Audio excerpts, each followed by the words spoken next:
ஒரு பெண்ணுக்கு சுயமரியாதை அப்படிங்கிறது எங்கே, எப்போ, எப்படி கிடைக்குதுன்னு தெரியுமா? திருமணத்துக்கு முன்னால நம்ம அப்பா, அம்மா மூலமா நமக்கு மரியாதை அப்படிங்கிறது கிடைக்கும். அதே திருமணம் ஆனதுக்கப்புறம் நம்மளோட கணவன், அதாவது நம்ம கணவன் மூலமா தான் நமக்கு மரியாதை அப்படிங்கிறது கிடைக்கும். இதெல்லாம் உண்மைன்னு நினைக்கிறீங்களா? கண்டிப்பா கிடையாதுங்க. சுயமரியாதை அப்படிங்கிறது நீங்க நடந்துக்கிற விதத்த மூலமா தான் கிடைக்கும். உங்களோட பேச்சு, செயல், உங்களோட எண்ணங்கள் இது மூலமா தான் உங்களுக்கான சுயமரியாதை அப்படிங்கிறது கிடைக்கும். நம்மளோட சுயமரியாதையை இழக்கக்கூடாது அப்படின்னு சொல்லி நிறைய இடங்கள்ல நிறைய பேர் சொல்கிறத கேள்விப்பட்டிருப்பீங்க. சுயமரியாதை இழக்கக்கூடாது அப்படின்னா நம்ம செய்ய வேண்டிய விஷயங்கள் என்ன அப்படின்னு சொல்லி பார்த்தோன்னா, முதல்ல நம்மளோட எண்ணங்கள் கண்டிப்பாக உயர்வானதாக இருக்கணும். நம்ம எண்ணக்கூடிய எண்ணமே நல்லதாக இருக்கணும். பாசிட்டிவாக திங்க் பண்ண பழகுங்க.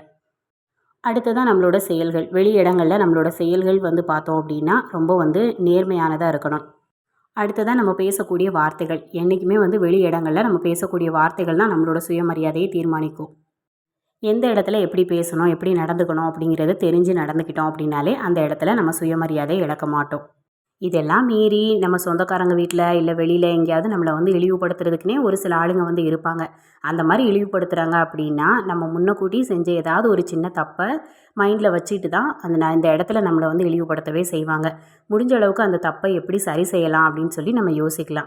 இல்லை அந்த தப்பு நம்ம செஞ்சிட்டோம், அதை சரி செய்ய முடியல அப்படின்னா அதை விட பெஸ்ட்டாக ஏதாவது செஞ்சோம் அப்படின்னா கண்டிப்பாக அந்த தப்பை மறந்துட்டு நம்ம செஞ்ச பெஸ்ட்டான விஷயத்தை பற்றி பேசுவாங்க.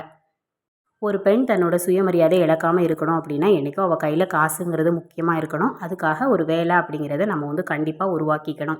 வீட்டுக்குள்ளே இருக்கோம் அப்படின்னு சொல்லிட்டு நம்ம எந்த வேலையுமே செய்யாமல் இருந்தோம் அப்படின்னா நமக்குன்னு ஒரு மரியாதைங்கிறது வெளி இடத்துல இருக்காது. முக்கியமாக நம்ம குடும்பத்துக்குள்ளே இருக்காது. அதனால் நம்மளால் முடிஞ்ச வரைக்கும் மணி ஏர்ன் பண்ணுறதை யோசிக்கலாம்.